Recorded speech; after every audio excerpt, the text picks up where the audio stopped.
Christophe Bordet. Je préfère manger À la cantine, avec mes copains et les copines. Et même si la viande est dure comme du caoutchouc, Ça, c'est vrai. je suis sûr de rigoler. Ça arrive souvent que la viande est dure comme du caoutchouc. À la cantine, toute notre jeunesse. C'est vrai. Ouais, les amis. Les Vrais Voix sur Sud Radio avec justement des amoureux du quinoa ou bien du steak haché. Ça dépend. Philippe Binger, Françoise Degois, Morad Aïtabouche, Philippe Rossier et notre débat. Un repas végétarien par semaine dans les cantines scolaires à partir du 1er novembre. C'est une des mesures de la loi alimentation. Question, faut-il moins de viande dans les cantines ? 0826 300 300 et les réseaux sociaux, Philippe Rossier. Et le compte Twitter de Sud Radio, ça n'a pas changé. La réponse est non à 56%. Beaucoup de commentaires également. Michel Tien qui nous dit proposer des repas végétariens, pourquoi pas, mais les imposer à tous. Alors là, je dis non. On devrait avoir le choix. Non à la dictature des minorités. Sud Radio, les vraies voix. Le débat est ouvert. Allez, écoutez, ça commence bien. Avec nous, Alexandra Blanc, fondatrice de l'association Vegan Impact. Bonsoir. Bonsoir. Merci d'être avec nous. Et puis, alors, je ne sais pas si je dois le prononcer à la française ou à la portugaise. À votre convenance, mais Georges de Carvalho. Allez-y. Georges de Carvalho, Georges de Carvalho, c'est très exotique. Bon, Georges des Carvalho. Voilà, on va faire ça comme ça. Boucher à Sartrouville, dans les Yvelines, et membre de la Fédération des bouchers de Paris. Alors, souvent, la viande servie dans les cantines, c'est vrai que c'est pas forcément de l'entrecôte à 50 € le kilo. C'est souvent de la viande qui n'est pas forcément d'une qualité exceptionnelle. Tiens, Georges, justement, est-ce que vous comprenez cette loi qui impose un repas végétarien dans les cantines scolaires une fois par semaine, à partir en réalité de lundi prochain, puisque nous sommes en congé scolaire? Alors, moi, personnellement, je la comprends pas. Ouais. Puisque je vois pas qu'est-ce qu'elle va apporter de plus aux enfants, sachant que comme les auditeurs l'ont bien dit, on n'a qu'à proposer en fait tous les jours des repas ou en tout cas des menus qui soient aussi bien véganes que végétariens à tout le monde, et l'enfant fait son choix. Ah mais ça se fait dans certaines cantines et dans certaines communes alors, déjà je sais pas pourquoi ils nous ont pondu ça. Mais ils avaient parfois du temps il faut à perdre, obliger. peut-être, Mais parfois vous savez bien qu'il faut obliger certaines communes, certaines villes à le faire parce que tout le monde ne le fait pas de manière simple quelque part. Vous savez que les Français, il faut toujours les obliger à faire les choses. Je suis pas forcément d'accord. Moi, je trouve qu'on vit dans un pays formidable où peut-être on voit le verre toujours à moitié vide. Et si on se baladait un peu à l'étranger, on remarquerait que pour manger comme on mange bien en France, il faudrait débourser des milliers d'euros aux États-Unis, par exemple. Où on mange vraiment pas bien du tout. Si on veut manger comme en France, il faut débourser beaucoup d'argent. C'est vrai, non mais et ça je c'est trouve vrai. qu'on a quand même une éducation. L'éducation c'est une chose, mais la culture américaine n'est pas la même non plus dans l'assiette à la base. Donc non, mais c'est pour ça que nous on a déjà une culture, et je pense qu'on peut peut-être travailler plus avec les enfants et dans les familles et dans les écoles pour apporter plus quand je dis d'éducation, c'est plus de vulgarisation sur certains termes, parce que c'est toujours des spécialistes qui parlent et qui font un peu peur. Enfin, il faut être un peu simple. Pardon, mais Georges, vous avez quand même eu l'occasion, vous aussi, quand vous étiez petit, si je puis dire, ou enfant, d'aller à la cantine. Souvenez-vous des steaks hachés qu'on nous servait. C'était pas une viande d'une grande qualité souvent. C'était souvent de la semelle quand même. Oui, mais j'ai d'autres souvenirs. Le steak haché trop cuit. Ça faisait pas rêver quand même. Non, mais c'est pas mes meilleurs souvenirs à la cantine. Mes meilleurs souvenirs, c'était la camaraderie, c'était se balancer des petites boulettes de mie de pain, c'était toutes les petites bêtises. Ah ben bravo. En plus, vous gaspillez. Non mais ce qu'on faisait. C'est ce qui fait souvenir. Et forcément, c'est un peu comme le service militaire, la cantine. On se souvient des bons moments. Non mais c'est vrai que la viande à la cantine souvent n'est pas d'une grande qualité. Est-ce que vous pouvez le reconnaître ça? Alors oui, mais bien sûr. Mais après, ça va dépendre. Alors, il y a plein de facteurs qui rentrent en jeu. Oui. Quand vous avez, alors je connais pas, je suis pas un sachant là-dessus, mais je sais que les menus. Le prix qu'on met dans un menu à l'école par enfant, il est dérisoire. Si je vous disais qu'il faut que vous fassiez à manger chez vous pour 3 € par personne, mon Dieu, vous n'allez pas peut-être pas mettre de viande, ou en tout cas de la très mauvaise viande. Non mais c'est dérisoire parce qu'il y a des budgets qui viennent des communes, des collectivités locales, etc. Avant de se dire est-ce qu'il faut mettre un menu végétarien ou vegan, est-ce qu'il faut pas revoir l'organisation des repas dans les cantines? Est-ce qu'il faut pas voir aussi qu'est-ce qu'on a envie de faire de notre éducation? Est-ce qu'on n'a pas envie de passer un peu plus de temps à manger avec nos enfants? Est-ce qu'il faut pas revoir? Je sais qu'il y en a des villages, c'est fait par les gens en local, il y a des produits locaux, c'est un vaste sujet, on pourrait y passer des heures. On n'a pas des réponses à tout comme ça en 2 minutes, c'est pas possible. Alexandra Blanc, pour vous, c'est une bonne nouvelle que cette loi entre enfin en action à partir du 1er novembre? Alors, c'est la seule loi qui a été passée sur la loi alimentation quand on avait demandé la fin du débroyage des poussins, la fin des castrations à vif des porcelets. Donc, c'était au moins, ils ont mis l'État respecté a fait cette loi sur le repas végétarien. Oui. Ça, en gros, ce que ça va changer, c'est surtout pour l'impact environnemental, parce qu'on n'en parle pas en dehors de parler des animaux. C'est-à-dire il y a si on sert moins de viande, par exemple tous les jours, une fois par semaine dans les cantines, ça fait un impact forcément sur... 1 kilo de viande, c'est des milliers de litres d'eau. 1 kilo de viande, c'est 15 000 litres d'eau. Alors, je peux juste... Moi, je veux juste te dire qu'on ne peut pas lancer des chiffres comme ça, qui sont faux. C'est 50 litres. Alors, faut pas confondre les choses, je pense. C'est 50 litres d'eau. On est en train de parler d'environnement. On est dans un pays le mieux disant au niveau environnemental sur les productions. On n'est pas parfait, mais je pense qu'on a fait des efforts. On a 60 bêtes en moyenne. 50 litres d'eau pour 1 kilo de viande de bœuf, c'est faux. Je sais pas d'où vous sortez vos chiffres, mais là, moi, je vous dis, c'est complètement faux. Alors, les 15 000 litres sont complètement faux. Je sais pas non plus d'où vous les sortez. Si c'est cette fameuse étude universitaire. Alors, je sais pas si c'est il y a plusieurs études, ça a été prouvé. Alors, nous, les chiffres qu'on a, c'est 50 litres d'eau. Je sais pas s'il faut qu'on rentre dans le détail de combien. Non, mais c'est intéressant parce que les gens ont besoin de savoir et de comprendre. Ce que je veux dire, c'est que c'est pas en réduisant la viande qu'on mange à la cantine qu'on va réduire l'impact environnemental, surtout en France. Qu'on le fasse dans des pays où la consommation de viande est énorme. Aujourd'hui, l'OMS recommande de manger 500 grammes de viande pour être en bonne santé par semaine. En France, on est à 320 grammes. Je pense qu'on est déjà pas mal. On peut peut-être faire mieux, manger de la meilleure viande, mais je trouve qu'on est déjà pas mal. On mange pas beaucoup de viande en France quand vous regardez. Donc finalement. Justement, c'est pas un problème qu'il y en ait une fois par semaine en moins à l'école. Moi, je dis pas qu'il faut en manger plus. Je dis qu'on peut proposer justement peut-être plus de légumes et plus de choses plutôt que d'enlever de la viande. Je vois pas en quoi quel intérêt ça a d'enlever quelque chose. Si on prend le régime des choses, est-ce qu'on peut démontrer, moi je n'y connais rien, le sujet, mais je vais apprendre beaucoup de choses. Est-ce qu'on peut démontrer qu'un repas végétarien une fois par semaine est bon pour la santé, meilleur que de manger tout le temps de la viande? Alors ça, ça a été prouvé maintes fois que manger végétalien, c'est bon pour la santé. Même il n'y a pas longtemps, il y a un film de James Cameron qui est sorti justement montrant tous les sportifs qui sont véganes, végétaliens.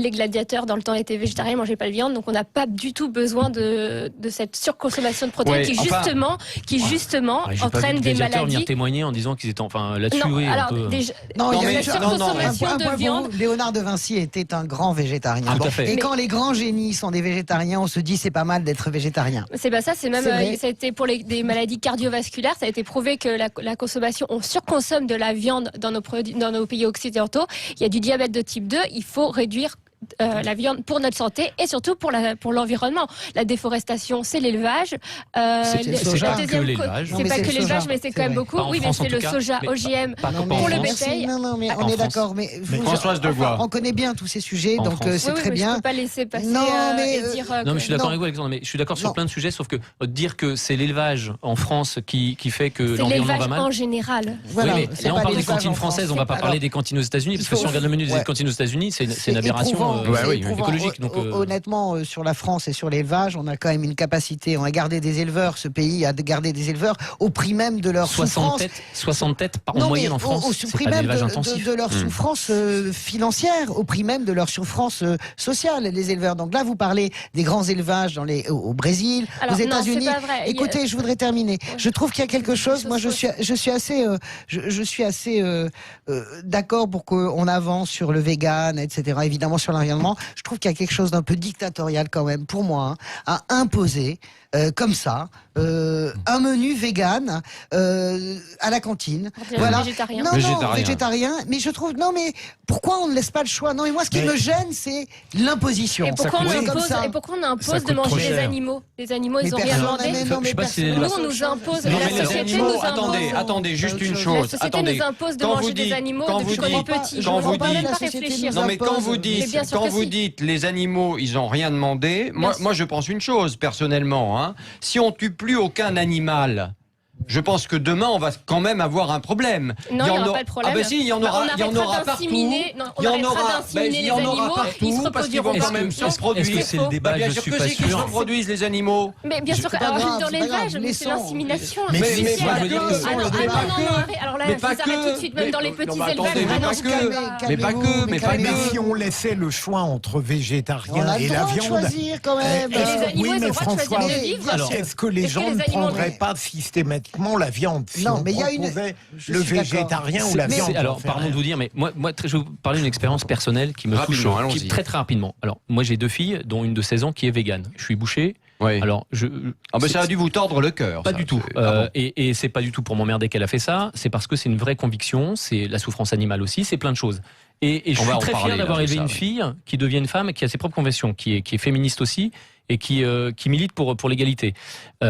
Et ce qui était très compliqué pour elle à l'école, c'est de rentrer le soir en disant j'ai rien pu manger finalement. Donc qu'est-ce qu'on a fait? On a dû préparer ses repas, étant donné qu'elle est aussi allergique à certaines farines et au lactose. Donc tout ça, ça a participé à ça. Et donc on a dû l'aider. Et si on avait pu, pardon de le dire, si on avait pu mettre à sa disposition des menus au moins Des choix, végétariens mais des ou un choix. choix, mais tout en laissant la viande, parce qu'elle est pas du tout pour. Ah, Elle non. n'arrive pas à la maison en disant papa, si je vois de la viande, je me casse. Ouais, Pas du tout. non, Enfin, c'est pas- en tout cas, il y a certaines communes qui le font déjà et depuis plusieurs Ça, mois c'est- ça, maintenant. C'est pour ça que je dis, on fait Parce quand que même dans par un pays exemple, on va formidable en où parler, on a mais le par choix. exemple, Sodexo qui fournit beaucoup de cantines scolaires, ils ont déjà intégré ça dans leur menu depuis Mais c'est pas dans toutes les écoles où il y a très le longtemps. choix, Mais c'est donc- pas dans toutes les écoles, Donc, effectivement. Et c'est là où je vous Mais rejoins. Après, Et c'est là où je vous attendez, rejoins. et on va en parler tout à l'heure, mais moi je suis allé à l'école, il n'y avait pas le choix, il n'y avait pas tous les problèmes de gens qui sont allergiques à ceci, à cela, il n'y avait pas tous les problèmes c'était de il y a gens longtemps, qui ne ça, peuvent non? pas manger. Oui, bah il y a 30 ans, les 40 ans. allergies évoluent. Non mais On a évolué maintenant. attendez, Mais les je allergies suis désolé, évoluent, je suis Christophe. désolé. Mais c'est Il n'y avait pas normal, des ça. histoires, faut pas manger de porc, faut pas ceci, faut pas cela. Il y avait Emmanuel, un j'ai- repas pour tout le monde et puis c'est tout. Point Christophe, barre. j'ai une question Voilà, pour Emmanuel. Non mais on n'a pas le Vous temps, avez- on vous va avez la une poser vie tout à sociale. l'heure, on va la poser tout à l'heure. Allez, on se retrouve Alexandra, dans un vous êtes- instant dans les Oui, vraies vie voix sur sociale. Sud Radio, on y va.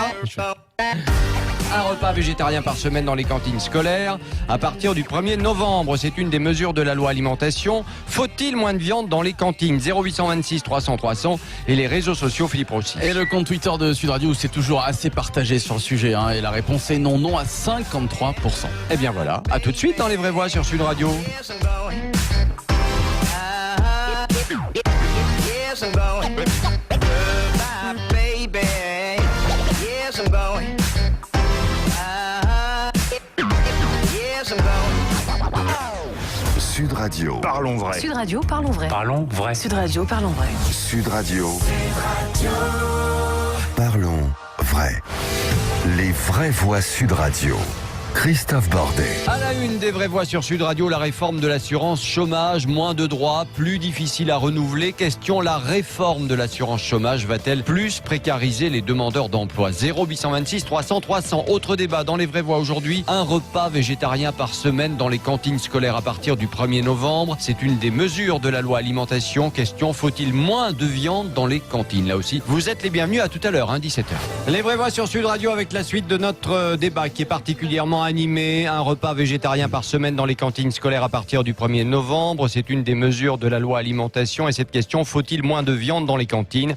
0826 300 300 et les réseaux sociaux Philippe Rossi. Et oui, le compte Twitter de Sud Radio, c'est toujours un non à 54%. Beaucoup de commentaires. Sur Facebook, tiens, Télif qui nous dit les protéines dans le végétal n'ont pas la même valeur que dans la viande ou le poisson. Beaucoup de médecins l'ont dit et cela donnera des problèmes dans la fabrication de nos nouvelles cellules. Tiens, ben c'est vrai, Georges et Alexandra, qu'est-ce qui est vrai, qu'est-ce qui est faux dans ce Alors là, qui vient c'est d'être complètement dit là? faux. Il y a plein de médecins qui l'ont démontré. Enfin, Ouais. même quand je vous disais, il y a des grands athlètes qui sont végétaliens. Il n'y a pas du tout besoin des protéines animales. Les protéines végétales sont aussi bonnes que les animales. Alors, perso, moi, je suis boucher, charcutier traiteur. J'ai pas assez de compétences. Bah, je vous pourrais pas auriez pu dire. amener un peu de charcute. Hein, Oui, mais non. Oui, mais non. Alexandra, on aurait mangé. Venez à la boucherie Limousine on à en aurait Sartreville. Voilà, mangé. ça c'est dit. Alexandra, on aurait mangé, je suis sûr. Ah, non. Oh si, pour nous faire plaisir, allez. Non. On en aurait mangé pour deux. Oui, voilà. Allez. Moi, je voudrais juste soulever un point. Oui. Non, mais pour répondre déjà à la Bah, question. pour répondre, moi, je suis pas compétent là-dessus. Moi, je sais que je mange de la viande et je me porte bien, que mes parents mangent de la viande, ils ont à peu près 70-75 ans, ils se portent bien.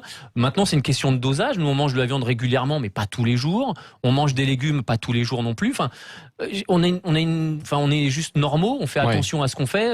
Je sais pas, quand vous buvez un verre de vin, vous en buvez pas la bouteille. Vous avez raison sur un point. Moi, je me rappelle de ma pauvre grand-mère qui est partie à 99 ans. Toute sa vie, elle a mangé de la viande et elle a été en bonne santé très tard dans sa vie, vraiment très tard dans sa vie, grâce aussi à la qualité de la viande sans doute qui était consommée, parce que honnêtement, c'était les bouchers du coin qui élevaient leurs propres bêtes et qui vendaient cette viande, ce qui aujourd'hui n'a plus rien à voir. Moi, par moment, mais dans nos grandes villes, j'ai parfois un peu peur d'aller acheter de la viande chez le boucher du coin parce que je sais jamais d'où elle vient, etc. Alors qu'à la campagne, par exemple, vous avez le petit écriteau, il y a marqué bœuf ou veau de chez Monsieur Machin, chez Madame Truc, etc. Dans toute la boucherie, c'est marqué à Paris, même dans les grandes villes. Et ça changerait quoi d'avoir le nom de l'éleveur? Mais quand on le connaît, parce que nous on le connaissait. Vous connaissez l'éleveur? Nous on le connaissait à la campagne. Parce qu'on va aller voir, Alexandra. Nous on va voir nos éleveurs. Moi aussi, je vais voir les éleveurs. J'ai fait un sondage cette semaine. J'ai vu dans des petits élevages comment c'était. Ça veut pas dire que tout se passe bien, que vous connaissiez l'animal, qu'il est bien traité, etc. Mais c'est mieux que de pas savoir. Il y a des pays où on ne sait pas, il y a des endroits où on ne le sait pas, où il n'y a pas d'information. C'est-à-dire que s'il n'y a pas d'information, on nous reproche de ne pas faire d'information. Et quand on met de l'information, on dit Alexandra Blanc, moi je vais vous poser une question qui fâche. Alexandra Blanc, ce que vous voulez au final, c'est quoi? C'est la mort des éleveurs et la mort des bouchers. Je veux pas la mort des éleveurs. Non, alors déjà, il faut savoir quelque chose. Là, je pars complètement sur un autre sujet. Bon, oui, non, mais déjà, il faudrait répondre là-dessus, ça serait pas mal. D'accord, je vais vous répondre. Moi, je veux la fin de l'exploitation des animaux. Nous, on est des animaux aussi, donc voilà. Les éleveurs, par contre, les éleveurs, je parle des petits éleveurs, pas les grands. Eux, ils aimeraient bien ne pas avoir à emmener leurs animaux dans les abattoirs parce qu'ils aiment leurs animaux. Je parle des petits éleveurs parce que en campagne, j'en ai parlé avec certains. S'ils pouvaient, ils feraient comme nous. Ils ont des noms. En ayant avec les droits de les commissions européennes, de pouvoir faire des sanctuaires d'animaux, si on pouvait justement pour occuper les prairies, comme on dit. Et ils aimeraient bien justement pouvoir faire ça et ne pas avoir à tuer. Alors, je vais vous donner un exemple génial. J'en ai parlé un exemple italien. Vous devriez y aller. Avec le lait. Ça s'appelle le super. Non, c'est l'exploitation, apparemment. Si je comprends bien, madame. Si on ne peut pas exploiter l'animal, on ne peut pas prendre le lait non plus. Nous, on a un sanctuaire d'animaux qui s'appelle le domaine des Douages. Et on parle beaucoup avec les petits éleveurs qui aimeraient bien, quand ils voient qu'on arrive à vivre on a 850 animaux, qui sont sauvés. Ils aimeraient bien, eux aussi, pouvoir faire ça et ne pas avoir à les emmener à l'abattoir. Je parle des petits éleveurs. Mais ça veut dire qu'ils vivraient avec quoi? Alors, ce serait quoi leur production? Là, c'est aux normes européennes. Le lait, par exemple? Non, mais les normes européennes d'aider qu'on vive avec les animaux. Les animaux sont là avec nous sur Terre, pas pour nous. Oui, mais on vit de quoi? Alors d'abord, non. On vit d'autres choses. On mangerait forcément des céréales, etc. Qui a 50 ans aujourd'hui. On parle beaucoup de viande. Pardon, mais on parle beaucoup de viande. Vous connaissez Tim Schiff? C'est quoi Tim Schiff? C'est un porte-parole vegan américain qui était vegan et qui a malheureusement découvert que son régime aujourd'hui le menait probablement à la mort. Et il a décidé d'arrêter d'être vegan. Ça a été un énorme scandale dans la communauté vegan. Pourquoi? Parce que c'était un des grands porte-parole américains, qu'il avait créé une chaîne, vraiment YouTube, etc., où il ne cessait de promouvoir le régime vegan. On se rend compte aujourd'hui que ça peut être dangereux. Il a été fortement critiqué dans les réseaux sociaux parce qu'il avait été d'une grande honnêteté en disant, voilà, je suis vegan, je ne peux plus l'être, parce que j'ai besoin d'avoir un régime, de manger de la viande. C'est vrai ou c'est pas vrai, Alexandra? Alors, cette histoire est complètement vraie, mais après, c'est comme tout. Même si on mange de la viande, on peut manger n'importe comment et être en mauvaise santé. Donc, cette personne-là, l'alimentation végétalienne, ça a été prouvé par plein de scientifiques partout dans le monde que c'est bon pour la santé. Oui, lui, mais vous me parlez d'un cas. Moi, je vous parle de. Enfin, visiblement, c'est un porte-parole. Oui, un porte-parole, mais c'est une personne parmi tant d'autres. Combien de personnes attendez, ici, pour que je comprenne bien, parce que les gens ne doivent pas tous comprendre. Être végétalien, c'est manger quoi? Est-ce qu'on peut manger des œufs? Non, on ne mange rien qui vient de l'exploitation des animaux. On n'utilise pas les animaux, on mange des céréales. C'est quoi la différence entre vegan et végétalien, par exemple? Alors, végétalien, c'est juste sur l'alimentation. On mange pas de viande, pas de poisson, rien qui vient de l'animal. Et être vegan, c'est un mode de vie. On participe pas aux corridas, on porte pas de fourrure, on n'utilise pas des produits testés sur les animaux. Ma fille, par exemple, n'a pas de chaussures en cuir. D'accord. Mais ça, je comprends très bien. Vegan, c'est un mode de vie. Mais on ne vous oblige pas, quand vous êtes vegan, à manger bio. C'est ça aussi qu'il faut savoir. On peut manger de la merde. Oui, en étant vegan, on peut manger de la merde. Est-ce qu'on pourrait tomber d'accord sur une position quand même d'équilibre? C'est-à-dire que là, vous expliquez, on vit avec les animaux. Moi, je connais plein d'endroits, notamment en Italie. Il y a un endroit qui s'appelle le Supramonte, où les animaux sont en liberté. Les éleveurs en tuent juste ce qu'il faut pour le village d'à côté. Et après, si vous voulez... Alors, on peut partir sur ce mode de régulation. Vous acceptez quand même l'augure que les animaux sont aussi là. Ça fait partie, comment dirais-je, du rythme de notre vie. Les animaux, depuis la nuit des temps, la depuis chaîne que nous sommes alimentaire, humains, j'allais le dire, sont mangés par les êtres humains. Voilà, ça c'est le premier point. On peut partir d'un point d'équilibre qu'il n'y a pas d'interdiction. Tous les grands textes religieux, en plus de ça, parlent des animaux, parlent de la nécessité de les abattre avec respect, avec dignité. On va pas partir sur les religions, mais la religion, la première chose, c'est tu ne tueras point. Il n'y a pas de petite... Je suis d'accord avec vous. Sauf les animaux. On est parti de la cantine quand même. Là, on part sur les chasseurs-cueilleurs, alors il faut relire l'histoire de l'évolution de l'humanité par Noël Hariri, c'est magnifique. C'est magnifique. Vous devriez la relire. Il y a un très beau livre. C'est un point d'équilibre. Il y a un livre très intéressant qui a été écrit par une non, c'est vous qui racontez n'importe quoi. Allez-y, Morane. Il y a eu un livre très intéressant, je ne sais pas si Alexandra vous l'avez lu, d'une paléoanthropologue qui s'appelle Marilène Patoumati. Ça s'appelle Les mangeurs de viande. Et qui rappelle que l'homme, depuis les chasseurs-cueilleurs, les chasseurs c'était quoi? Ils piégeaient les mammouths, ils piégeaient les animaux pour manger. Jusqu'à preuve du contraire. D'ailleurs, dans son livre, c'est assez fascinant parce que. Ce qui signifie quoi? Christophe, non, mais il nous reste 30 secondes, donc il faut aller très vite. Je vais aller très vite. À la fin, dans son livre, elle dit qu'en fait, elle aurait rêvé de manger sa grand-mère parce qu'en fait, elle vient du ventre de sa mère et elle disait que c'était comme un cycle. C'est une image, quoi. C'est une image parce que la viande est de toute façon le régime alimentaire. Et moi, je pense un peu comme Françoise. Il faut raison garder, c'est-à-dire qu'il ne faut pas manger de la viande tous les jours, évidemment. Respecter les animaux, on vous a jamais dit. J'ai jamais dit venez dans ma maison tous les jours. Mais moi, si je veux être respecté, je veux pas qu'on me tue. En même temps. Non, mais moi, il faut les respecter. Si j'ai beaucoup de clients, qui viennent de temps en temps.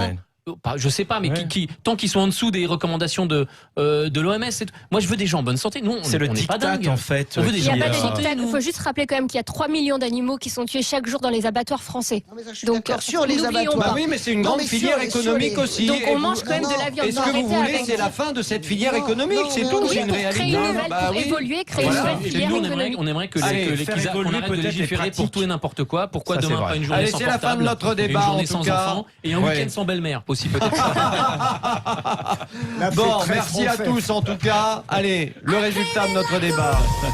Un repas végétarien par semaine dans les cantines scolaires à partir du 1er novembre. C'est une des mesures de la loi alimentation. Faut-il moins de viande dans les cantines? Allez, résultat définitif sur les réseaux sociaux. Philippe Rossi. Allez, score final. La réponse est non à 56%. Ah bah voilà. Il y a encore un peu de boulot pour ceux qui ne sont pas convaincus. Allez, à tout de suite.